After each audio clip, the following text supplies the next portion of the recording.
Hey up everyone, Magpie Gaming here. I hope you're all doing well. In this video I'm going to quickly go through the changes and additions to Escape from Tarkov that were made in patch 12.11. These are the ones that we know of so far. There will be more, but BSG in their infinite wisdom have decided not to furnish us with proper patch notes at the moment. They've decided that we should, as a whole community, go into the game and dig out what has changed, and a lot of the information that I've got here has come from Reddit. I've got to give a big thank you to everybody on Reddit that's really added to this. I will put links in the description down below so that you can go check out the Reddit post and have a look at them for yourselves.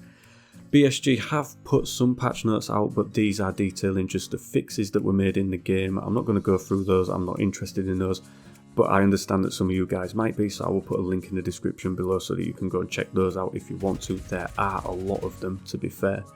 But I'm just going to quickly go through the things that have been added and changed in the game. So we've got a new startup screen, which you will notice we've got the little security camera in the corner, which follows your cursor around, which I think is pretty cool. It's, you know, just something different. Next up, we obviously have the factory expansion and the boss Tequila. I want to call him Tequila. I don't know why. I think that's just going to be my name for him from now on, is Tequila.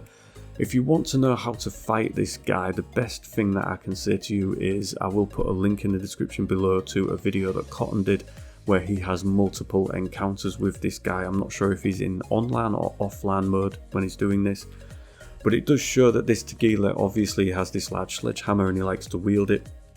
If you're a certain distance away from him, he will shoot at you, but if you're within a certain distance, he will simply sprint at you and wield this hammer. Now when he does this hammer animation, you've got what seems like a couple of seconds, but it's maybe only a second. But there's a pause where he can't hit you as long as you move out of the way, and you're then able to take shots at him. So the best way to sort of deal with him is to take shots and then run away again, get him to do the animation again, take shots and then run away, and rinse and repeat in that fashion. Now he does have class 6 body armor, which covers his thorax, and his helmet is class 5, which covers his face. But his legs, his stomach, his arms, and obviously the back of his head are all exposed. So if you can hit those, you should be able to take him down. But as Cotton shows in the video, he does nearly 1,000 damage to this guy and he doesn't manage to take him down. So it is taking quite a lot of ammunition to get this guy down. But yeah, the new factory expansion is there, the new boss is there. The expansion basically doubles the size of factory. There's a new sort of underground part, there's a new part that's like fixed into the side. I've done a video where you can quickly see it. I'll put a link in the description below to that as well. The underneath of the offices, the very ground floor, that is now opened up as well, and you can actually drop down into that from the showers. There's a hole in the floor for that. Next up, level 20 is needed for access to the flea market. I'm not going to go too much into this right now. I will give my opinion towards the end of the video on that. There is a sorting table that's been added to the stash. This allows you to move things over into this temporary sorting table while you move things around in your stash. It just gives you a little bit of extra area so that you can sort of Tetris everything into your stash if you're struggling with room. There's been changes to the bushes within the game. You will know if you've played Reserve that certain bushes, when you walk into them, it breaks your sprint and slows you down. This has been added to all bushes within the game now, and you also can't prone in bushes anymore. You can crouch, but you can't prone in them. So if you run through the bushes, they will stop your sprint and you need to start it again. It's been a change that's probably been a long time coming. It's been in Reserve for God knows how long, so it was bound to make it into the rest of the game. There are new streamer items that have been added. I'm not really going to go into those. I'm not too interested personally. But yeah, there's quite a lot in there. There's Rat Cola for General Sam. I think Aqua's got one in there and a couple of others as well. The Pkr6 Reticule has had the red cross sight in it changed, and it's been lowered in the actual reticule itself. So it doesn't look the same as it used to, but apparently that's how it looks in real life, and everybody says that it's shit in real life anyway, so they've just made it true to life now. Whether it'll actually stop people using it or not, I don't know. It doesn't look too dissimilar from what it was before. It's just that the red crosshair's been lowered down a bit, that's all. Fence now has Reputation, which is linked to the Scav Karma. Again, links in the description to show you how to do that, but basically if you kill other scavs, you will get a negative rep with Fence. If you sort of work with other scavs or leave them alone, or if you I think if a scav kills another scav and then you killed that scav that killed that scav, you then get positive reputation for sorting that scav out. I think that's how it's working at the moment anyway. But it'll take quite a long time to build it up, but once you have built up a certain level of reputation with Fence, you will be able to claim back uninsured items that you lost in a raid if they weren't taken from you by another PMC. So that's pretty cool, but it's going to take quite a long time to get there, I think. There's a couple of new weapons in. There's the MP155 shotgun. I think there's 2 variants of that. I think there's a standard variant and an Ultima variant, I think I've seen. And also the CMMG Mark 47 Mutant Assault Rifle is in there as well. This is a 7.62 chambered assault rifle that takes any and all AK magazines and all the 7.62 variant ammunitions.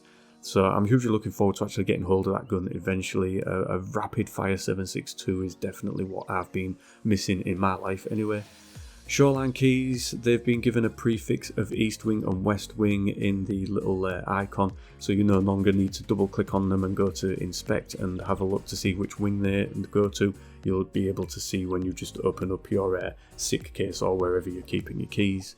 There is a handy ammo top up function now, so you can right click on your stacks of ammo if they're uneven, click top up and it will top up that back up to the full amount. Obviously if you have more of that ammo in your stash, so I think that's pretty cool. Weapon malfunctioning is now in the game. There's been a lot of reports of weapons jamming. Even when they have full sort of durability, they're jamming, so we was told that it would have to be lowered to a certain degree for jams to be sort of coming out in the weapons, but apparently it's happening with the M4 that we get as our sort of our starting weapon if you've got the EOD edition. So yeah, there's a lot of people saying that it's jamming pretty much straight off.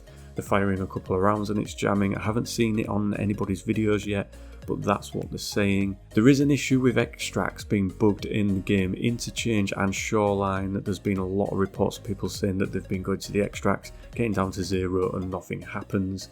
A lot of people losing gear because they're doing this when they, when there isn't much of the timer left, they're unable to make it to another extract. Or on Interchange, I think the only extract that's currently working for some people is the friendly scav one, where you've got to have a friendly scav with you to extract. So yeah, there are some issues right now that will need ironing out, but we're less than 24 hours past sort of the update happening, or it'll be over 24 hours by the time I get this video live. So you expect issues. There was a high server load, so a lot of people were struggling to get in.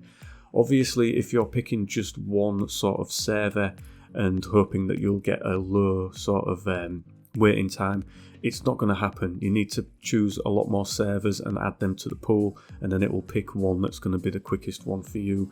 So for instance, if I just sat with say the London server, it would take ages and ages, but if I pick the European one, then it'll pick one around Europe and put me in pretty quick. And that's so far all of the changes that I've managed to find in the game. There will be more coming out. Obviously people are digging into this at the moment and pulling out all the information that they can and putting it online. So as soon as more information becomes available, I will of course do another video.